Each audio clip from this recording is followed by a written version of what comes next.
Galit sila sa kanya at tinanong kung saan siya humuhugot ng lakas ng loob para makialam kahit wala siyang alam. Paano raw ang isang tulad niya, na kailan may hindi tumulong sa pamilya, ngayon ay nanggugulo pa? Ngunit sagot niya, isang pagkakataon lang ang kailangan niya para mapatunayan ang sarili. Ang serial killer na si Buma, na nagdulot ng takot at kaguluhan sa Harbach, ay nakapatay na ng 7 kababaihan sa pamamagitan ng pagkuha ng kanilang enerhiya. May bulong-bulungan na siya ay isang puno ng labanan na mas mataas pa kaysa sa ibang mga ginoo. Walang may alam kung nasaan siya o kailan siya susulpot, pero aniya, alam niya kung kailan at saan ang susunod nitong kilos. Kung ibibigay lang sa kanya ang kasong ito, tiyak niyang mahuhuli ito. Subalit galit ang kanyang kapatid, hinablot ang kanyang kwelyo at sumigaw, paanong naglalakas loob kang makialam sa kaso ko? Sagot niya, siya ang dahilan kung bakit nasaktan ng kapatid noong hindi inaasahang insidente kagabi, at iyon ang dahilan kung bakit gusto niyang tumulong. Sumuporta sa kanya ang kanilang pangalawang kapatid, na siya ring naniniwalang siya ang dapat hamuli sa serial killer. Maging ang pinuno ng puwersang militar ay kumampi sa kanya, at humarap sa pansamantalang patriarka upang humingi ng pinal na pasya.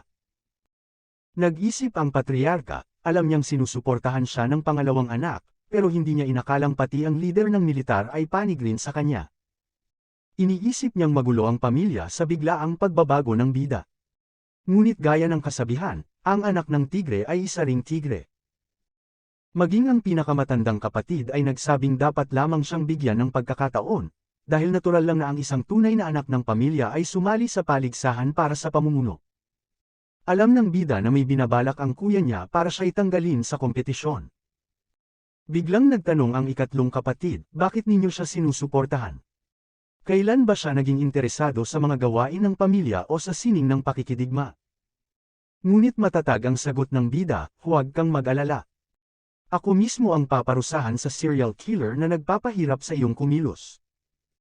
At kung hindi mo ako mapagkakatiwalaan, pumunta tayo ngayon sa silid ensayo at magpakitang gilas. Sa huli, ipinahayag ng pansamantalang patriarka na ibibigay niya ang kaso ng serial killer sa bida, upang subukan kung karapat-dapat ba itong sumali sa laban para sa pamumuno ng kanilang angkan. Roon kami ng paligsahan. Nagpasalamat siya sa kanila sa pagbibigay ng pagkakataon at nangakong mahuhuli niya ang serial killer. Tinanong siya ng pinakamatandang kapatid kung paano niya nalaman ang susunod na biktima gayong walang nakakaalam ng batayan ng pagpili nito. Sagot niya, ayon sa kanyang investigasyon, ang susunod na panterya ng mamamatay tao ay sa Twin Ghost Mountain, ang pangalawang anak ng pinuno ng maliit na sekta na kilala bilang Sir Insect. Pagdating sa Twin Ghost Mountain, tinanong siya ng kanyang tanod kung sigurado ba siyang doon lilito ang serial killer, dahil napakalayo nito mula sa huling pinangyarihan ng krimen. Sabi niya, habang iniimbestigahan ang kaso, natuklasan niyang may isang bagay na karaniwang taglay ng lahat ng biktima, isang maliit na marka sa kanilang leeg. Napakaliit nito kaya hindi ito napansin ng karamihan sa mga naunang investigador. Aniya, kung hindi niya ito naalala mula sa kanyang nakaraang buhay, kailan may hindi siya magkakaroon ng pagkakataong mahuli ito. Noong nakaraan niyang buhay, palaging nabibigo ang ikatlong anak sa paghuli sa salarin, kaya lalong dumami ang mga biktima. Tinanong siya ng tanod kung paano niya nalaman na may ganoong marka ang babae, at sagot niya, may pattern daw na katulad sa ginagawa ng killer.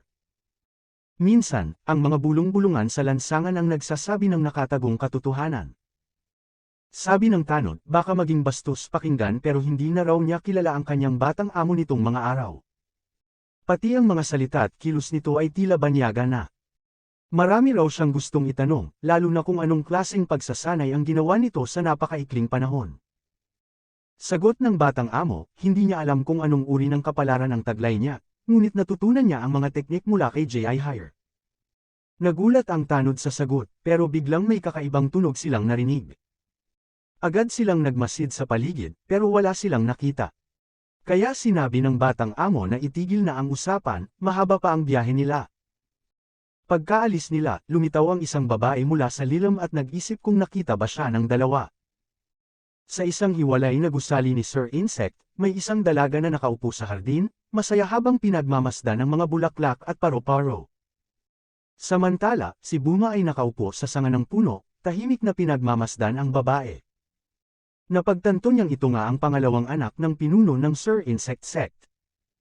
Matalas ang tingin niya sa leeg ng babae, hinahanap ang maliit na marka. Ngunit bigla siyang sinalakay ng alaala, ang kanyang ina, sinusukol siya ng buong lakas. Paulit-ulit siyang tumatawag sa kanya, pero hindi siya binitawan, tinawag pa siyang Karimari-marim. Tila totoo ang lahat, nararamdaman niya ang pagkasukol, ang hirap huminga. Tinitigan niya ang sarili niyang mga kamay. Habang iniisip na siya ay tunay na karumal-dumal. Gabing tahimik. Tumalon siya mula sa bubungan ng mga bahay, tumawid sa pader, at pumasok sa gusali. Pinagpag niya ang alikabok sa kanyang kasuotan na para bang ito'y nakakadiri. Habang siya'y abala, ang dalaga ay mahimbing na natutulog sa kanyang silid. Tahimik siyang lumapit, nakatayo sa yulunan ng kama. Inunat niya ang kamay papunta sa leeg ng babae, handang sakalin ito, ngunit napahinto siya, gulat na gulat sa nakita. Hindi niya inaasahan iyon. Isang boses mula sa kanyang likuran ang nagsalita. Ano, nagulat ka ba dahil wala kang nakita sa leeg niya?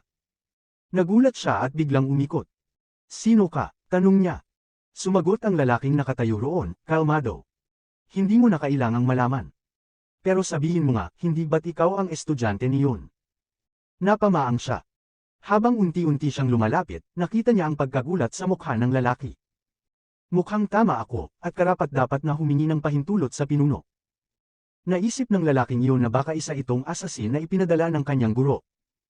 Kung sino ka man, mas makabubuti pang tumakas ka habang hindi pa huli ang lahat. Ngunit ngumiti lang ang lalaking kaharap niya. Isang mabangis na labanan ang sumiklab. Hindi niya basta-basta matalo ang kanyang kalaban. Gumamit siya ng teknikang Return of the Blue Eyes ngunit tinanong siya nito.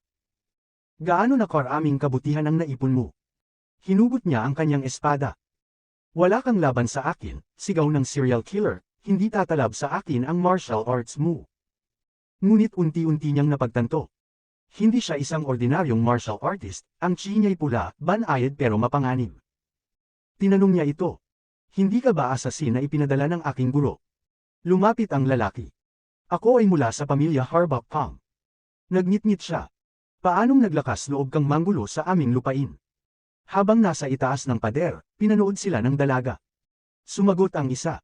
Walang-wala ang pamilya Pang kung ihahambing sa hukom ng distrito ng Harbak. Sumugod siya sa atake. Ngunit tinapatan siya ng teknikang Iron Blood Fierce Tiger, isang matalim na hiwa ang nagpabagsak sa kanyang braso. Hindi niya ito nakita, lumuhad siya, nakayuko, duguan. Biglang. Hindi makakilos ang katawan ng bida. Ano ito? Naisip niya. KBB Asian ba ito? Pero hindi ko naman ginagamit ang chi ko ng sobra. Naalala niya ang sinabi ni Pang. Siguro dahil nasa katawan na ngayon ng batang tigre ang puso. Takot sa dugo. Takot sa talim. Habang iniisip iyon, umatake ang serial killer, sinakaw siya ng buong lakas. Nahulog ang espada ng bida.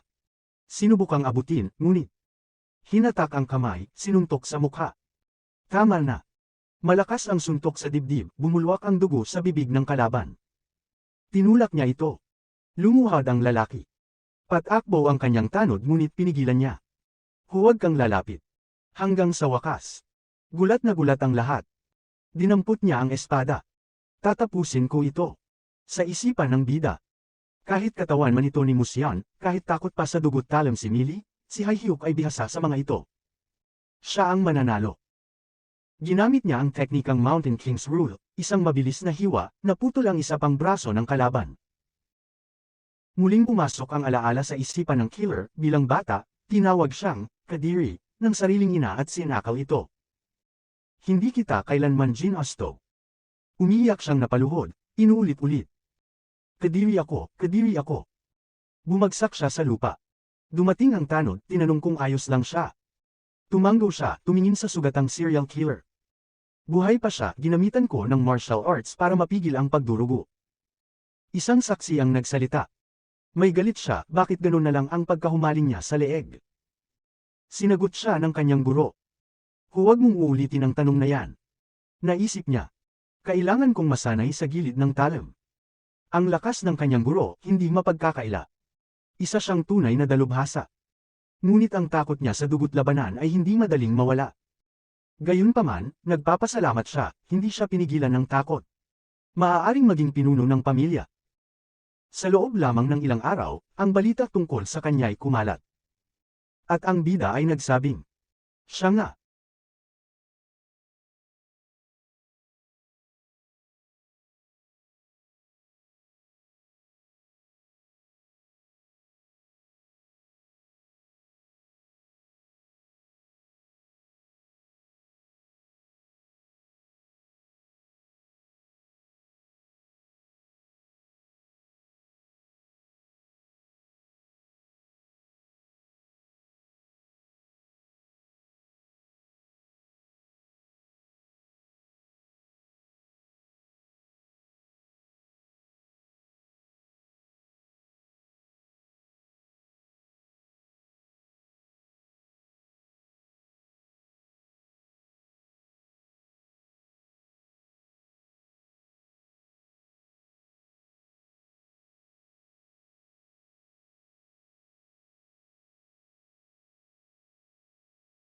Dahan-dahan siyang naglakad at nagpasya na pumunta sa palasyo ng Hilagang Dagat.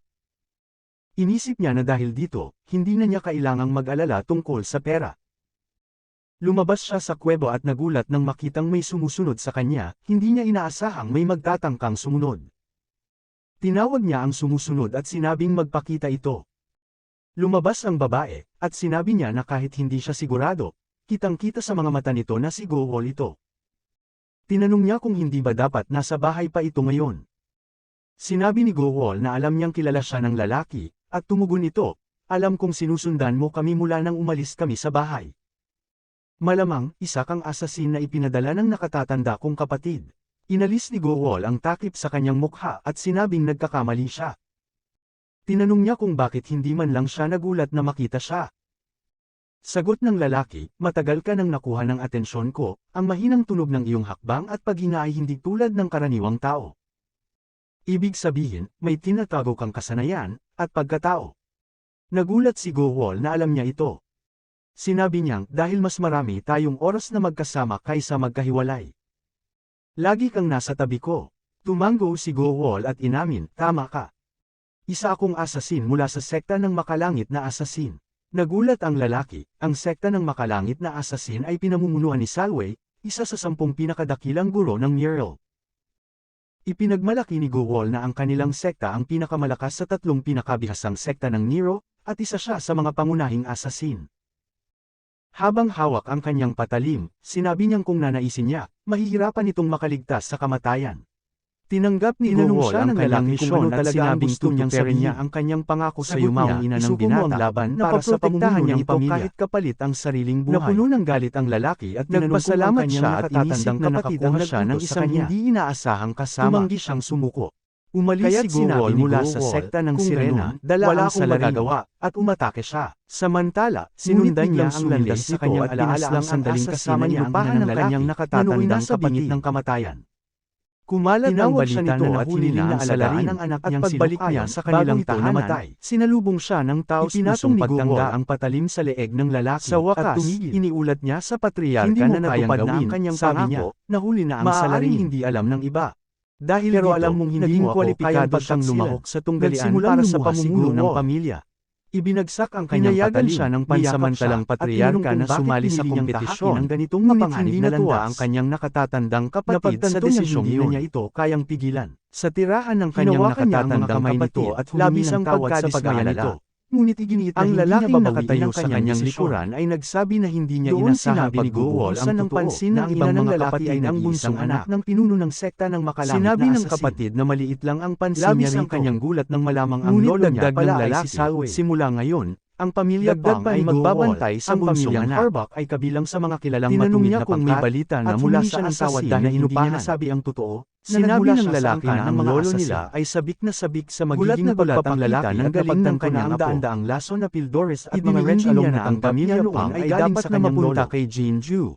Sa isip niya, alam na tanggapan ng pansamantalang patriarka pagkatapos ng mahabang panahon, pagkatapos ng pagpaslang sina Harbach noon, natuklasan niyang si Pangbigay ng mga ini-only kaya't naghiganti si Gowol at galing sila sa gym at natuwa sa pagkikita dahil matagal silang hindi nagkitadala ng pagiging abala. Sinabi ni Gowol na ginawa na niya ang lahat ng patriarka na hindi niya alam na personal niyang ipinadala si Beck tatanggapin niya ang desisyon nitong ipagpatuloy ang laban para sa pamumuno ng pamilya. Kaya't hindi dapat siya baliwalain. Dagdag pa niya, si Beck ay isa sa mga dakilang alagad ni Sato Ton at paboritong estudyante ni Chung Big. Pero dala ng kuryusidad, tinanong niya kung paano nahuli ng batang Panginoon ang ganito kalakas na tao gayong mahina at walang karanasan ito sa martial arts. Sinabi niyang totoo nga iyon, pero ngayon, siya ang magdadala ng swerte sa kanilang pamilya. Samantala, binabantayan ng bida ang salarin ng may lumitaw na dalawang nilalang. Tinawag sila ng patriarka, at binati nila ito. Tinanong niya ang pinuno ng sangay kung naaalala pa ba nito ang batang ito. Nagulat siya sa lakas ng bata, kahit sa murang edad, hindi niya ito matansya. Sa sobrang paghanga, tinanong niya kung nais nitong makipagtulungan sa kanya. At sinabing kung makakabuo ito ng kredito habang natututo, isusulat niya ang isang rekomendasyon upang makuha nito ang isang mahalagang posisyon sa Liga ng Miriam. Nagulat ang lahat sa alok na iyon, ngunit sinabi ng bida na bagamat nakakapanibago ang alok, mas nais niyang ituon ang pansin sa kanyang pamilya sa ngayon. Ngumiti ang patriarka at sinabing nauunawaan niya ito. Nagpaalam siya at sa isip-isip niya, bagamat sinabing siya ang magdadala ng swerte sa pamilya, tila siya rin ang magiging sanhi ng isang napakalakas na bagyo sa mundo ng Muriel. Sa bulwagan ng ensayo, kasalukuyan siyang nagsasanay kasama ang kanyang bantay. Pagkatapos matalo, sinabi ng bantay na mabilis at matalas ang teknik ng tigre nito. Ngunit pinuri rin niya ito, dahil sa kabila ng perpektong pagkatalo, hindi siya nadismaya. Bagkus, siya ay nagalak, dahil malinaw na ang batang Panginoon ay lumalapit na sa pagiging pinuno. Hinawakan ni Luke Ayon ang kamay ng kanyang bantay at sinabing, hindi pa sapat. Gusto ko pang mas lumakas. Iniabot naman ni Go Wall sa kanya ang isang aklat at sinabing siya mismo ang sumulat nito. Hinihiling niyang pagtuunan nito ng pansin ang pag-aaral ng Iron Blood Fierce Tiger Technique. Labis ang tuwa ng bata, at taos puso siyang nagpasalamat. Naalala niya na sa kanyang nakaraang buhay, ang taong ito ay lubos na tapat at bihasa sa martial arts kaya kinaiinggitan ng ibang batang Panginoon. Ngunit sa kabila ng kanyang katapatan, siya ay napatay. Ngayon, sinabi niya sa sarili na sisiguraduhin niyang mag-iiba ang hinaharap, hindi na siya mamamatay, kundi lalakas at magiging pinuno ng bagong henerasyon. Mahinang bumulong siya kay Go Wall at tinanong kung may assassin ba siya sa ilalim niya. Sumagot ito ng oo, at tinanong kung may gusto ba siyang ipatarget. Sinabi niyang tipunin ang impormasyon ukol sa lahat ng kanyang mga kapatid, at agad iulat sa pinuno ng pamilya kapag may napansing kakaiba. Nagpaalam siya at sinabing huwag na siyang sundan. Sinabi rin niya sa kanyang tagapaglingkod na dapat mas malakas na ito pagbalik niya, at pagkatapos ay umalis siya upang magsanay ng 2 taon para sa labanan ng pamumuno. Habang naglalakad sa kalye, naisip niya na ito ang unang beses na naglakad siyang mag-isa simula nang manirahan siya sa katawang ito. Nakakuha siya ng ilang barya at inisip niyang matagumpay na siyang nakapasok sa kompetisyon. Ngunit malayo pa ang lakbayin bago siya magdiwang. Kaya't napagpasyahan niyang bumili ng inumin. Habang patungo siya sa malapit na tindahan, may isang lalaki ang dumaan at nabitawan niya ang mga barya sa pagkabigla. Ang lalaking iyon ay ang pinuno ng Demon Sect. Gulat na gulat siya. Inisip niyang baka nagkamali lang siya ng tingin, pero alam niyang hindi niya ito maaaring hindi makilala. Naisip niyang kung mapapatay niya ito ngayon, maiiwasan ang digmaan. Kaya't nagpasya siyang tapusin ito agad. Ngunit hindi niya maigalaw ang kanyang katawan. Naisip niyang marahil ay dala ito ng likas na takot. Inisip niyang baka isinilang lang siyang muli upang muling bumagsak. Ngunit ito na ang kanyang tanging pagkakataon, kaya't nagpasya siyang lumaban.